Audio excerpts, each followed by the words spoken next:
Assalamualaikum warahmatullahi wabarakatuh.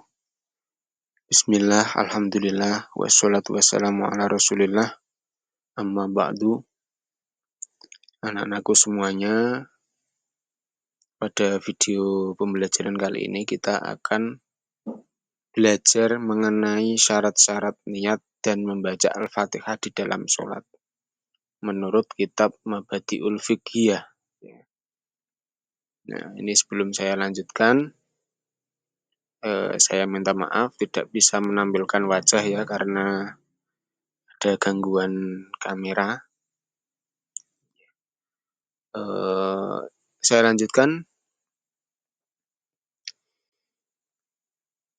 mengenai niat maupun membaca Al-Fatihah itu ya tentu menurut saya itu sangat sangat penting ya kita bahas ya, karena misalkan niat itu adalah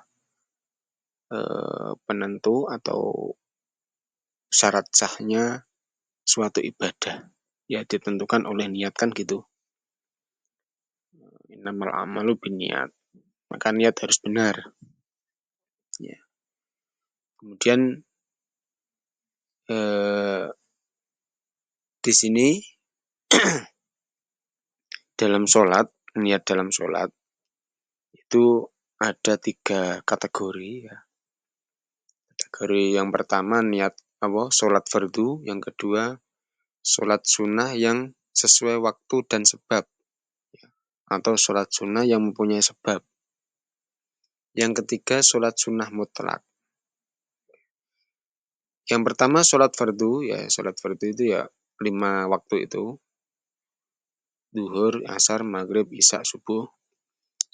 Yang kedua sholat sunnah yang sesuai waktu dan sebab, yaitu sholat yang punya sebab seperti sholat istisqa ya, sholat untuk meminta hujan, sholat gerhana karena ada gerhana kayak gitu. Terus yang ketiga sholat sunnah mutlak, sholat sunnah yang secara global ya. Pokoknya sholat sunnah gitu, tidak di tafsil ditakyin ya, tidak di maksudnya tidak diperjelas ini sholatnya sholat apa ya, pokoknya sholat sunnah, namanya sholat sunnah mutlak. Yang pertama sholat fardu itu syaratnya ada 3 ya, syarat sah ya, syarat sahnya harus memenuhi 3 unsur ini. Jika kurang dari 3 ini maka sholatnya tidak sah, niatnya tidak sah ya. Yang pertama adalah qasdu, yang kedua ta'yin, yang ketiga niatul fardiyah. Qasdu itu apa? Qasdu adalah menyengaja sesuatu ya, mau melakukan sesuatu berkehendak itu loh namanya qasdu. Misalkan usolli ya, saya sholat, itu namanya qasdu dalam hati tapi ya, bukan dalam ucapan. Yang kedua ta'yin itu menjelaskan itu sholatnya sholat apa, sholat duhur atau sholat asar atau maghrib atau yang lainnya, itu namanya ta'yin, harus jelas. Yang ketiga niatul fardiyah ya, ada niat fardu, bukan niat sunnah tapi niat sholat fardu. Jadi kalau misalkan dilafadzkan ya, sebenarnya kan niat kan di dalam hati dibarengkan bersamaan dengan takbiratul ihram ya. Jadi ketika lesan mengucapkan Allahu Akbar itu dalam hati niat usolli fardul duhri lillahi ta'ala kayak gitu. Nah, ini batas minimal ya, niat kita itu sah ya, pokoknya yang penting ada 3 unsur ini ya. Kemudian kalau misalkan ditambah arba'a raka'atin atau misalkan adaan atau qodaan tuh ya nggak apa-apa ya, bagus ya. Cuma masalahnya ya kalau untuk mempermudah niat ya. Biasanya kan ketika Allahu Akbar itu kalau niatnya terlalu panjang kan sulit. Jadi menurut saya lebih baik ringkas, yang penting memenuhi 3 syarat ini. Sholli fardhu duhri fardhu lillahi ta'ala, itu sudah cukup. Terus yang kedua, sholat sunnah yang mempunyai sebab ya. Itu syaratnya qasdu dan ta'yin. Cuma 2 syaratnya. Jadi qasdu iku usolli, ta'yin tuh menjelaskan sunnah, sholat sunnahnya itu sunnah apa. Jadi usolli sunatan istisqa misalkan. Usolli sunatan apa? Tahajudi misalkan. Kayak gitu. Itu sudah cukup. Cuma 2. Yang ketiga, sholat sunnah mutlak itu cuma qasdu saja. Usolli lillahi ta'ala, itu sudah cukup. Sholli lillahi ta'ala. Kayak gitu ya. Mudah kan?